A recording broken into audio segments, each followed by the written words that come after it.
Hello, let me just try.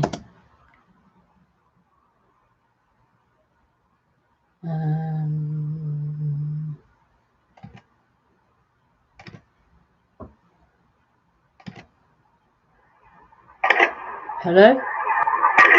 Hello? Okay.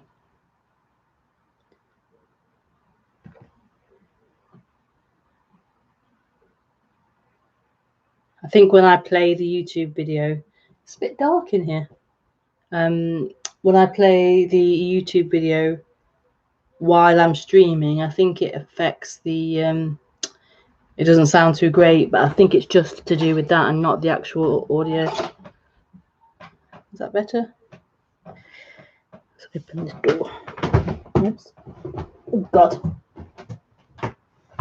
Stretch. To add a bit more light.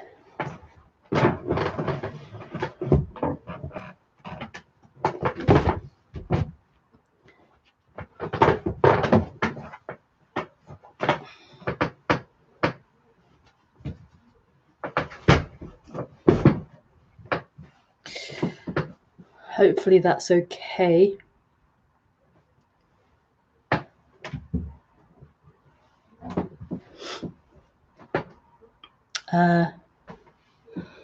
Let me just bring the...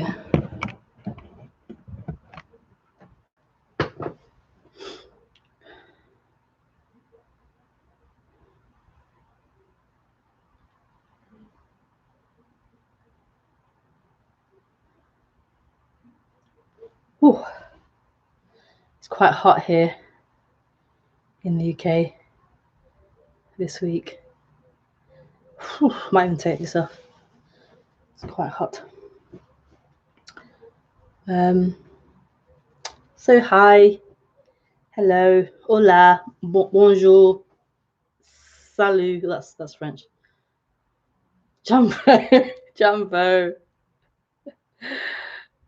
Yeah, hi. Welcome to the Thursday stream.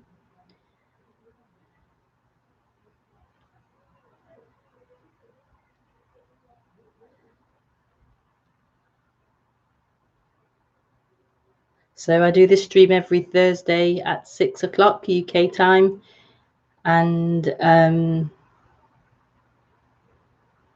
I can't make it, I'll post it onto my Facebook page. But yeah, normally I make it, and it's a Thursday at 6. You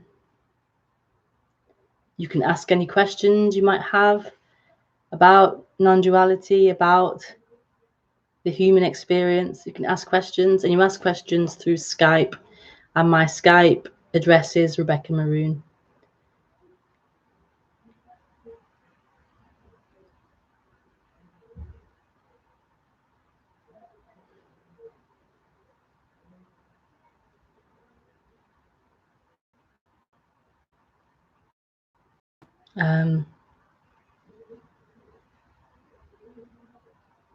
And just to advertise that now that I have more time in the day, my kids are at school, so I have more time in the day to do private sessions. So I couldn't do them so often because of homeschooling, but now I have more time. So if you want to have a session with me in the afternoon or morning, then I'm more available to have it. So just send me an email. Today's talk is called The Missing Link. Non-duality, the missing link. And so that will be the topic, I think. We have to wait and see. We never know.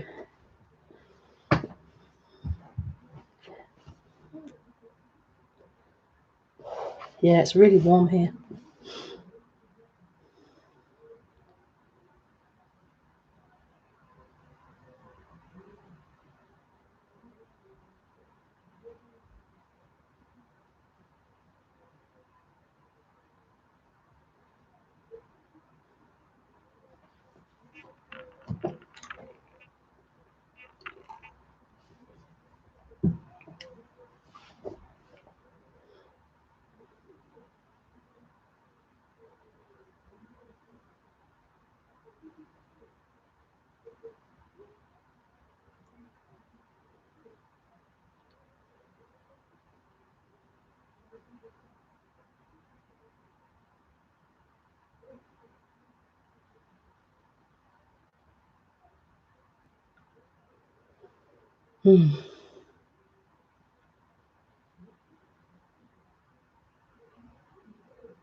I might shut this door after all because I can hear the TV.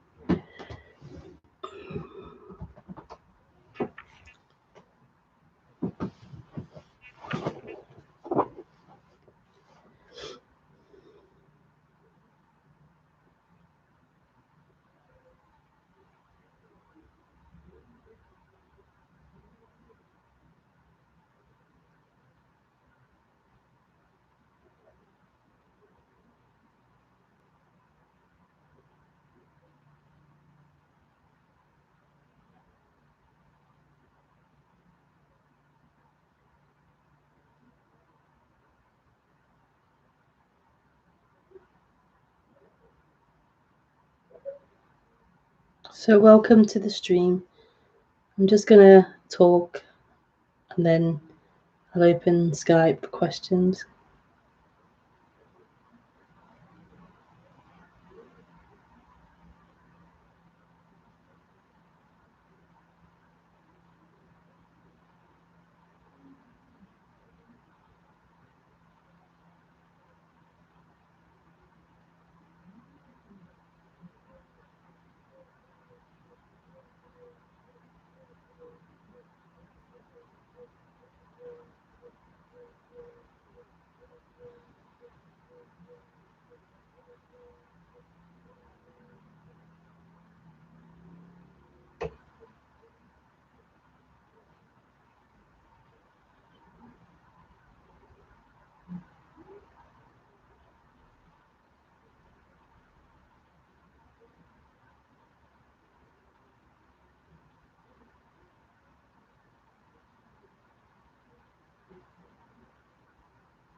So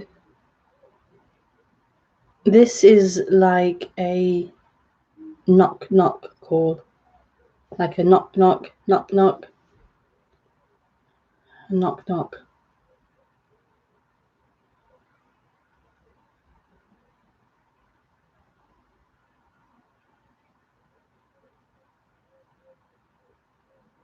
Knock knock.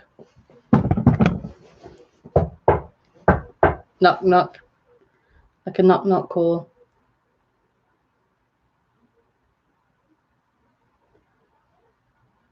Wake up.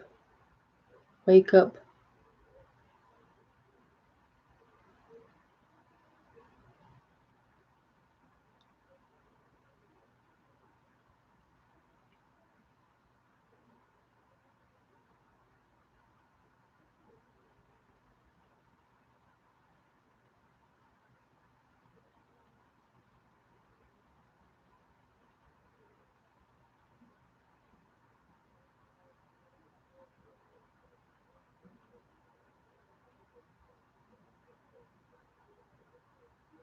I'm not sure the better way of how to describe that. Like a knock knock call is a good way of describing what this is. A waking up out of a dream.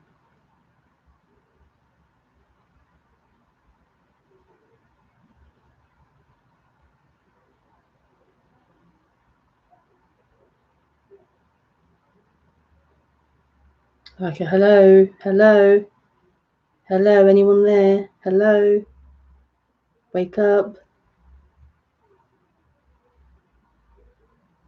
Do you remember this? Anyone here?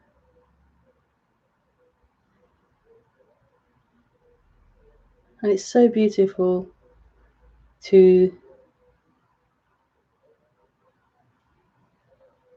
wake up out of a dream, especially if the dream has become so real and so painful, like you've lost the awareness of it being a dream, you've lost the knowledge of it being not true, a dream.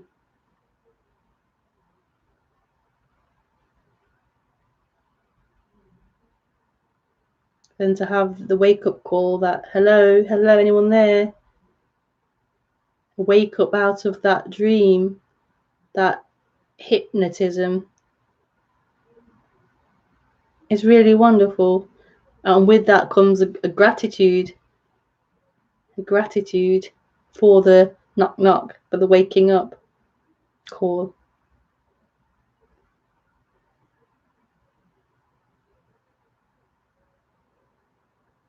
So what is the dream? What needs to be pointed out?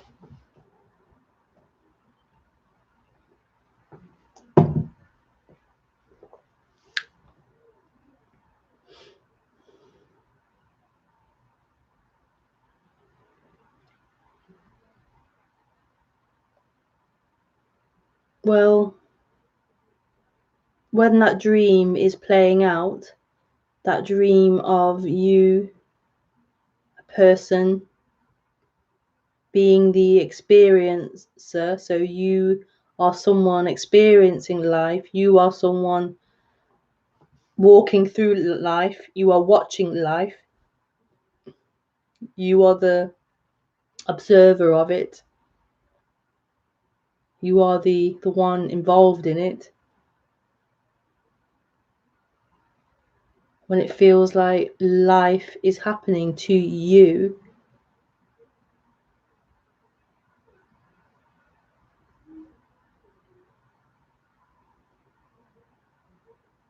then there is this heaviness to life, there is this seeking to life, there is this restlessness, this trying to make life work, trying to work it out, trying to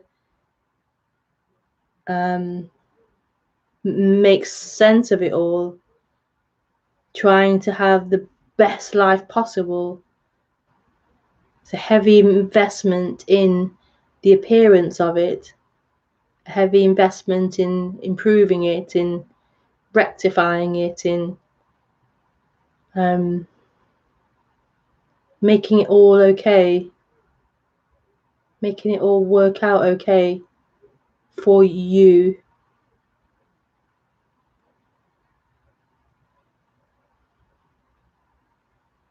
And this can seem great, particularly in the beginning. It can feel quite exciting to be in this, to experience this, to be like, in a way, the author of things. You can author your life, you can do what you want, you can dream about what can happen, what you can do, what you can achieve, what you can experience. It's quite joyful and playful.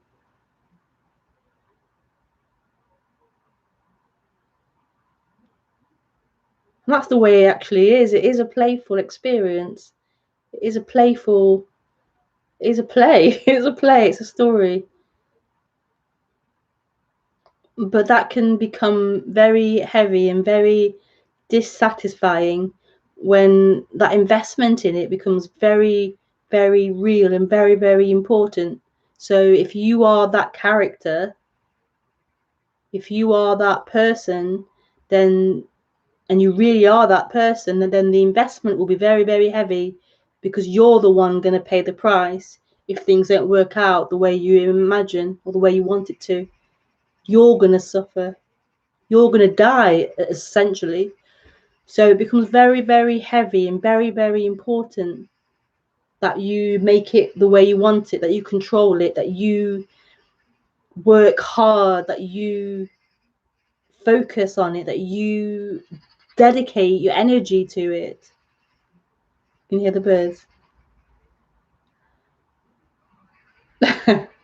chattering. Yeah. And so as life starts, like, you have this idea of what you want, and life starts like not delivering or getting in the way of what you imagined or what you projected, it begins to get annoying. It begins to get really frustrating. But whatever it is you plan to get, or whatever it is you plan to work out, it doesn't fulfill, it doesn't manifest in the way you would like, or it manifests as in the way you would like, but it's still not satisfying. There's still this not enoughness. There's still this incompleteness, or this agitation, or this not resting feeling. And so this is the suffering and the seeking of that human, the suffering and the seeking to find what will be fulfilling, what will be that final resting place in the experience.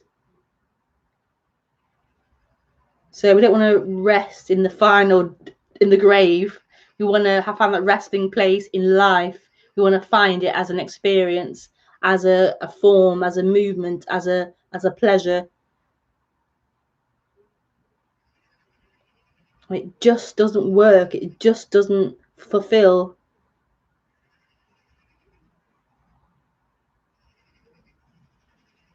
And so we look everywhere. We look in therapy, we look in spirituality, trying to still find this resting place, trying to find the answer.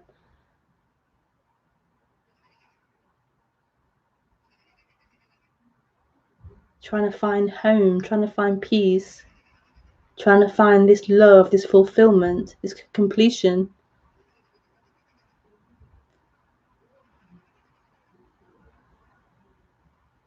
And this seems to be the human journey, the human story.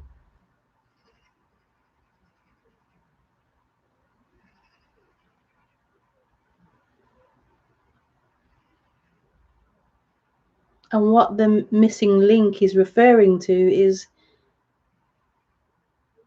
that non-duality is not often considered, or isn't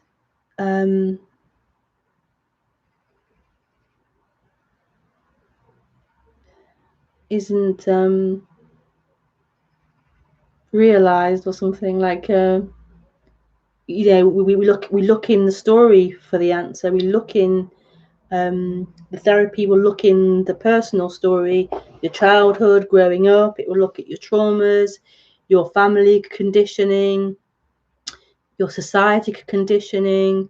It will look at all these things,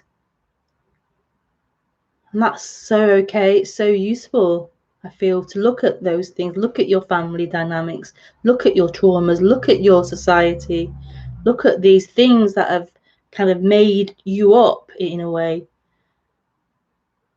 Really helpful to the human to understand some of that, but we stop there. We think the answer will be found in clarifying all of that and sorting all of that out. Then we're going to find the answer. Or we look at changing, you know, politics, and get into all these different groups and movements, trying to sort it out, and then we're going to get peace, then we're going to get justice, then we're going to get freedom, then we're going to get love, then we're going to finally be in a place of rest and enjoyment, a permanent state of bliss.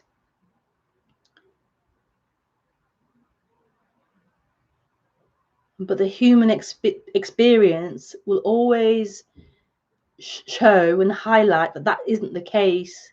The human experience is movement, it's flux, it's changing. You can't attain permanent bliss in human emotion, or human feeling, or human experience. Always changing.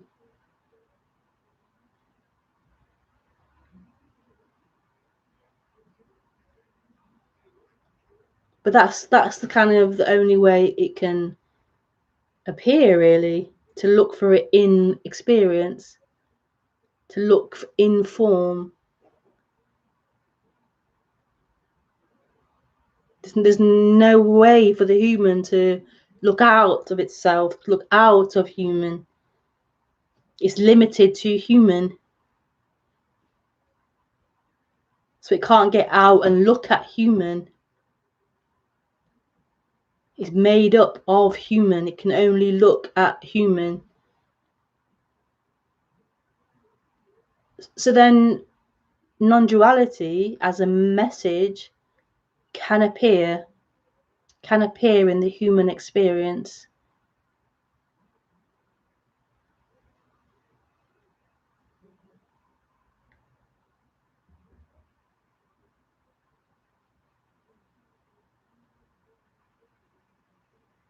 Like a knock knock.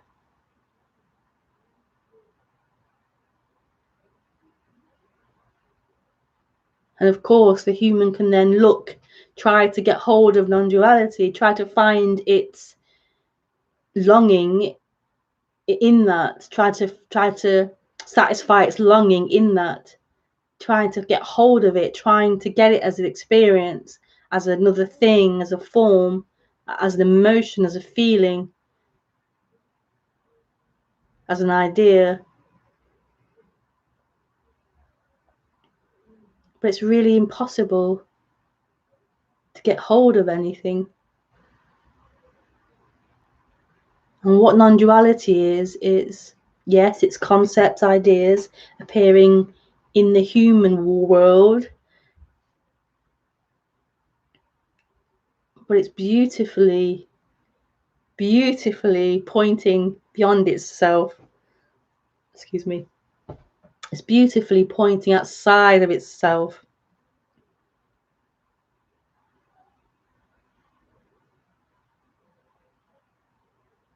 Pointing outside of the human experience, pointing outside of the human emotions and feelings and knowledge. And that's what's magical about it. You can feel it. You can feel it when the speaker's speaking or you're reading the words about it. It resonates with something. It ignites something. This magical mystery that is untouchable, unfindable, because it isn't a thing. It isn't something, and therefore it can't be found and grabbed and held onto.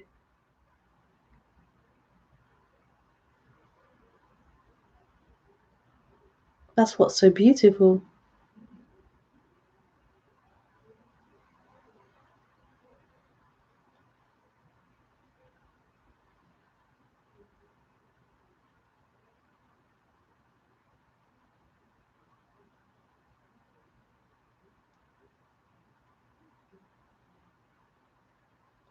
So this is the missing link that is often missed in all areas, pop psychology, spirituality, all things. Miss out the fact that this is happening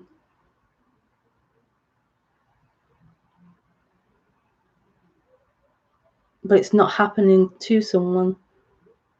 There's another dimension, or how else can you say it? It's something else beyond that. There's something else beyond the movement that isn't moving, that's free, that was never contained in limitation, never contained in the story of someone. So whatever happens to a person, whatever happens to a story, there's something that's always free and cannot be destroyed.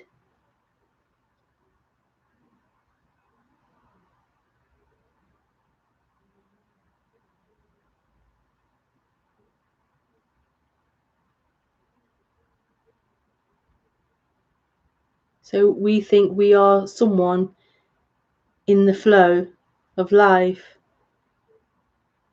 and that's only part of the story.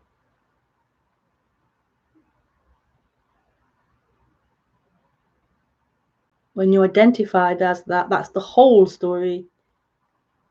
Who else could I be other than my past, my circumstances, my situation, my finances, my family, my future hopes and dreams? Who else could I be? My thoughts, my feelings, who else could I be?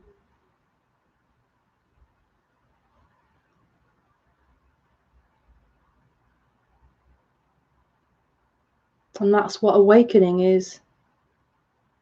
Awakening out of that prison, out of that seeming limitation of a character, of a storyline, of a personality. So maybe initially there has to be a dropping and a dismembering of all that, a netty of all that.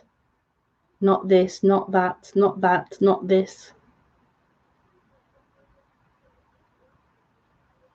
Like a wiping clean, a loss of everything.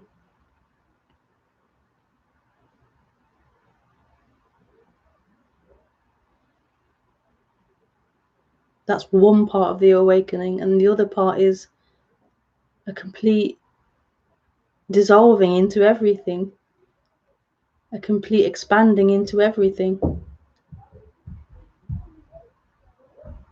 So a dissolving and an expanding.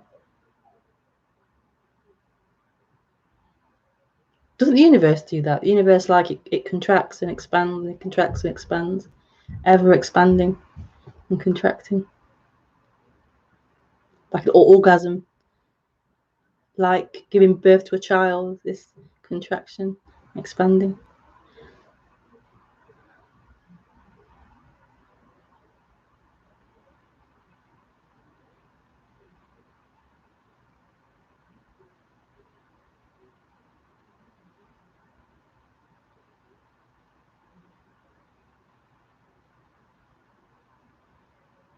And then living this, and then living this, not just believing it and thinking about it, but living this being the actual experience. How beautiful. The human, one of my teachers, Lisa Cairns, says something like oh,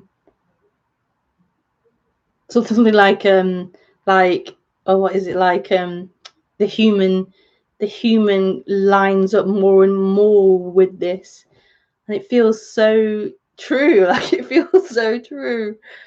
Like the human never, that the human isn't going to be perfect. Our ideas of perfection, a good person, a right person, a perfect human with perfect emotions and perfect thoughts and attitudes and behaviors and conditioning, that is never going to happen. So the person isn't going to become an enlightened person, and yet it feels like the human becomes more in line, becomes more not perfect, but it becomes more transparent, more see-through, more easy, more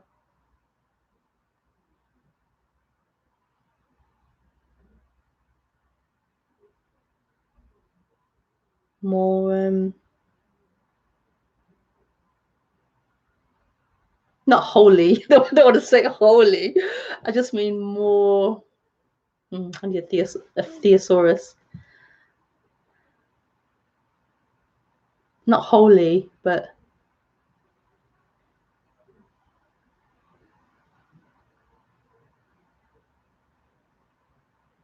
I think more in line is a great way of saying it, actually.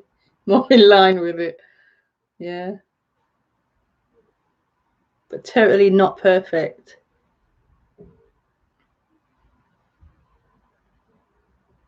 And totally with conditioning and behaviors, but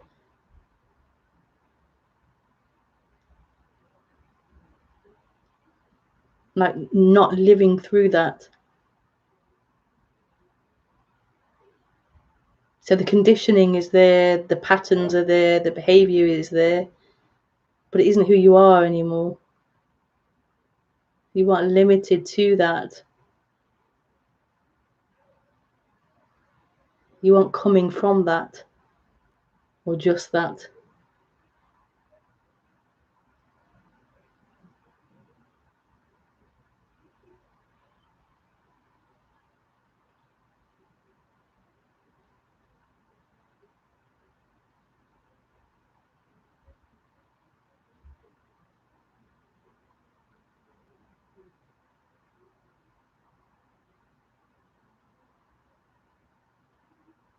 It's like the conditioning can be seen for what it is, as conditioning, as programming.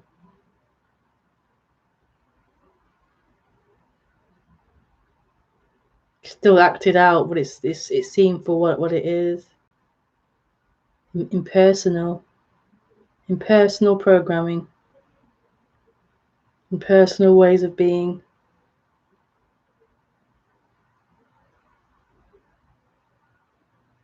And the point is, freedom isn't found in that, isn't found in the human behavior, the human experience.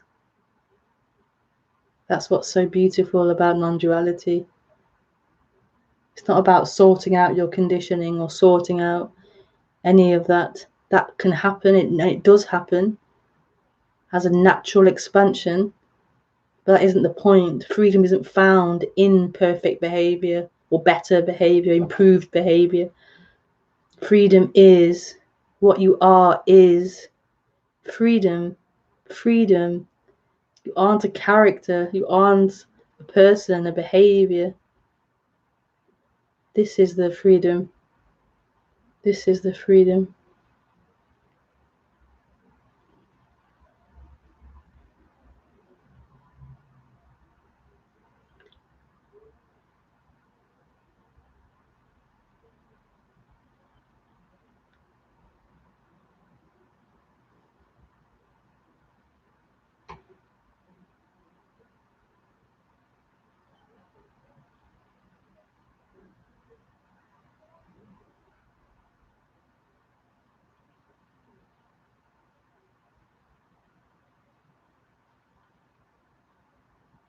It's just here. It's just free. Within it or from it comes the running around looking for it. It's here. It's free.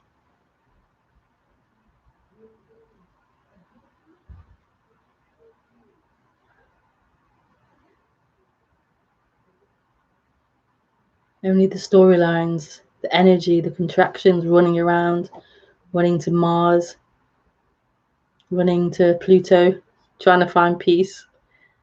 It's here. It's free.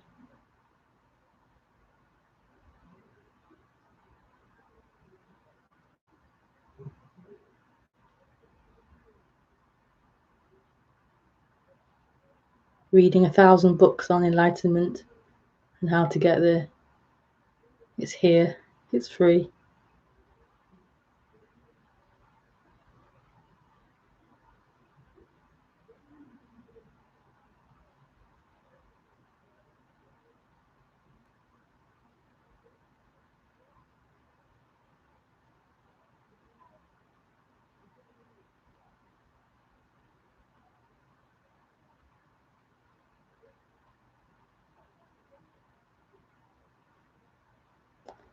Okay, so maybe I open Skype and see if there are any questions. So feel free to now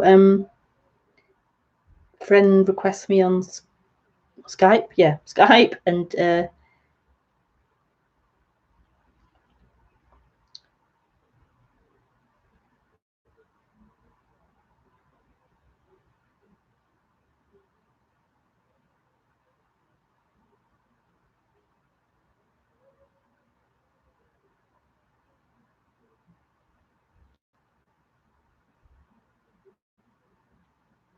I was just saying earlier that I'm a free woman.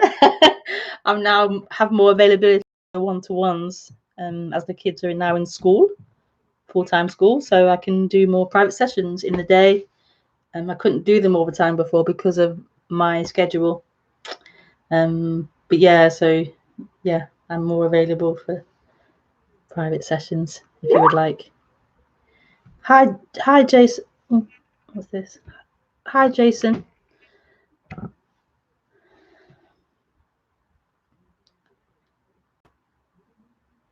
Oh, it's buffering.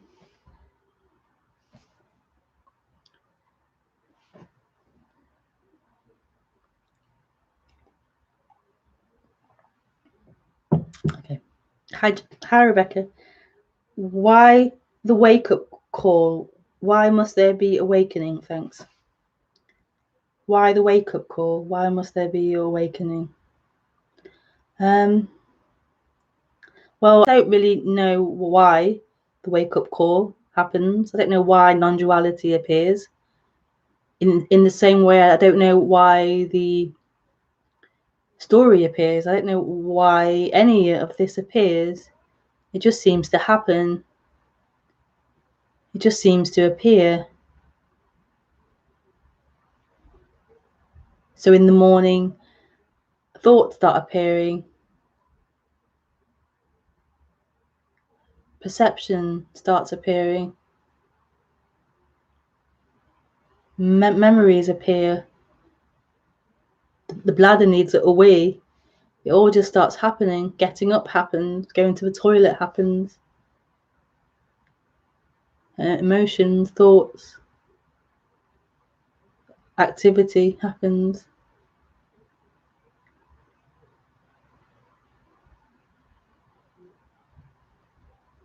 And as that identification with the body, with the stories, with being human happens, then suffering also happens. This sense of being like squashed into a body, this sense of being limited and small happens. This mental activity starts to increase and gets more and more. It's more and more believed in, more and more held on to as truth, more and more lived through. And then out of nowhere, non-duality happens, or therapy happens, or spirituality happens, meditation happens. This inquiry starts to happen of where is peace, where is freedom.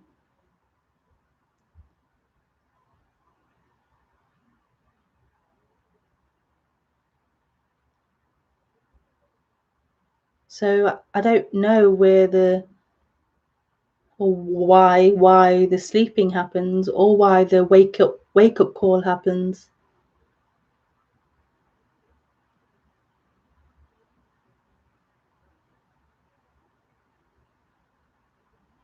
I mean, I can say things like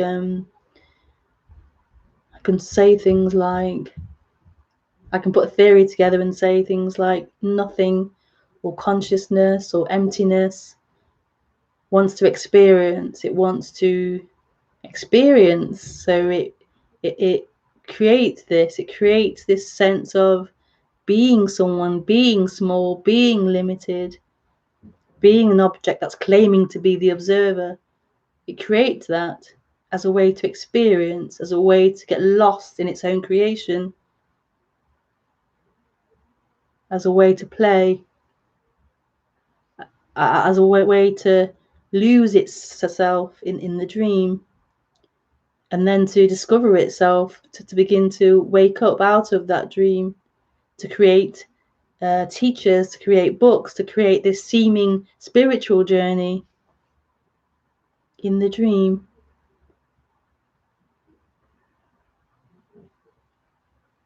And then to have that collapse, that whole spiritual journey collapse, and to reveal that it never was in it. It was never lost. It was never a part of that dream. It's all been a dream playing out that can't be found, like it never happened.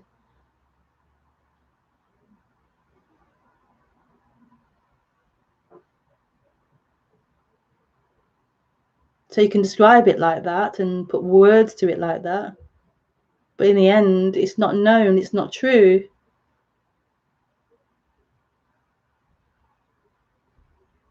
And any interpretation, any ideas we have about this are simply that, ideas appearing about it, but not truth,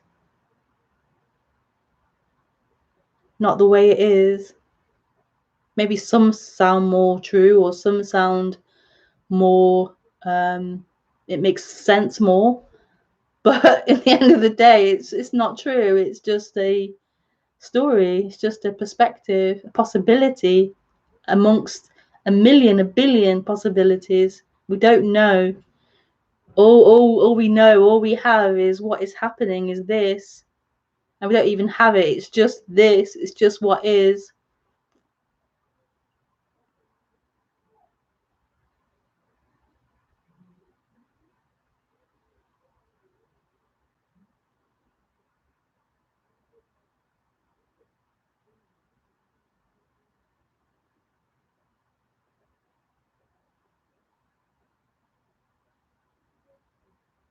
Thank you, Jason.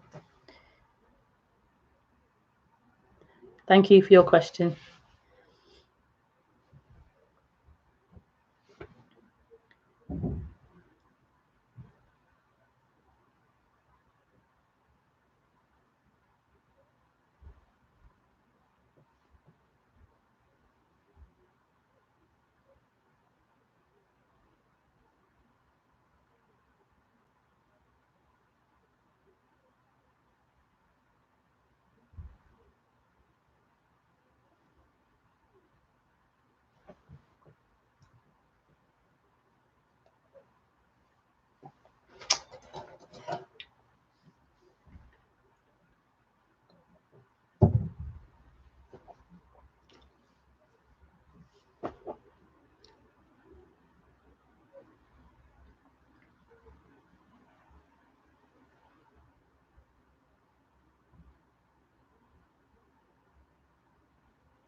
Oops.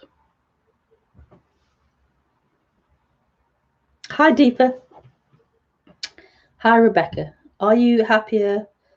Are you happier with the story of your life since your awakening?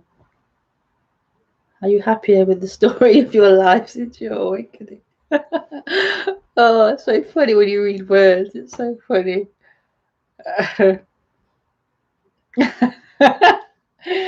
Words. Are you happier with the story of your life since your awakening? What does that even mean? Are you happier? I would say yes, there is much more happiness. There is much more happiness.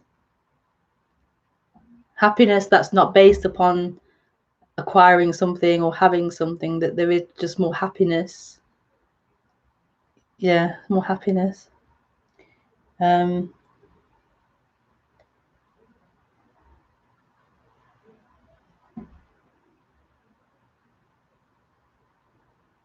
it's not happiness based on the story of things. That can be there too. Happiness about, I don't know, kids going to school, happiness about growing my hair, I don't know. Happiness about whatever it is. That can be there as well.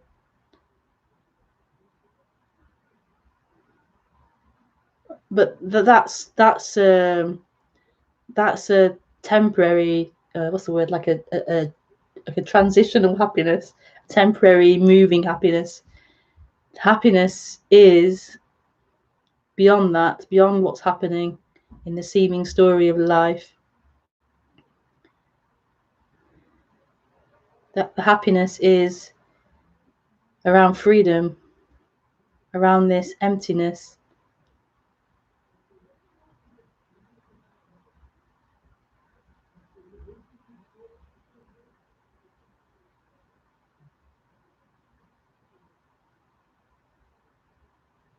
Around what is, regardless of what's happening. This freedom, this stillness that's moving and not moving, this emptiness that is full and also empty. This is happiness, this is joy.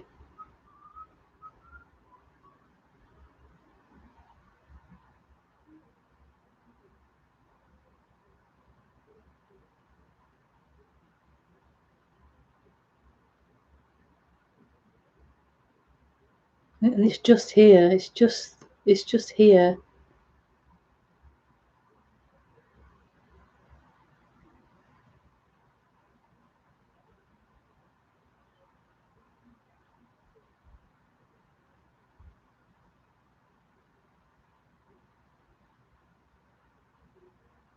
Doesn't require anything, doesn't ask for anything, doesn't need anything.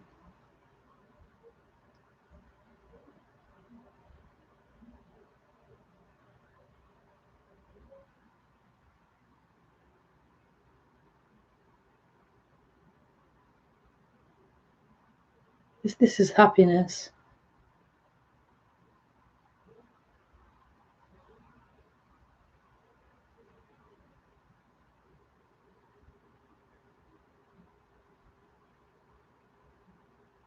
Humans look for it.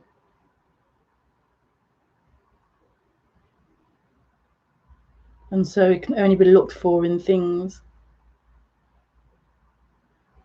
observable things. That's pleasure, not happiness.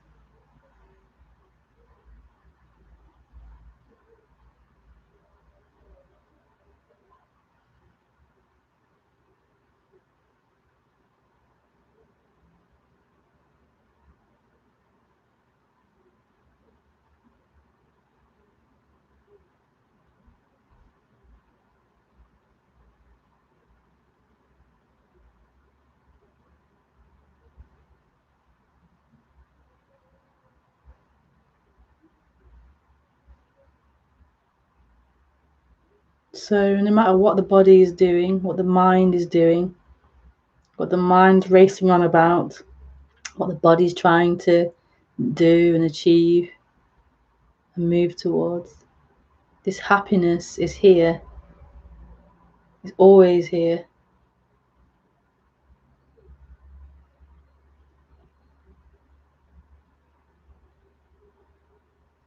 And this is what's being pointed to over and over again. It doesn't change, it doesn't move.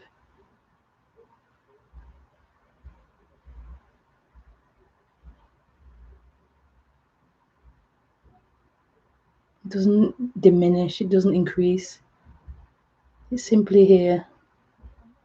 It's simply free.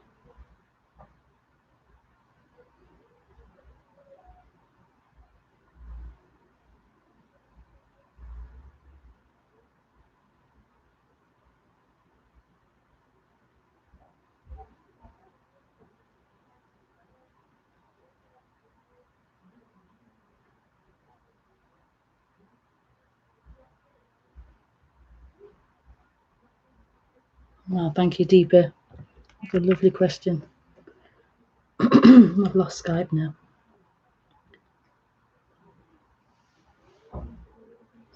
Thank you, Deepa.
that's all the questions, I think, for this evening. So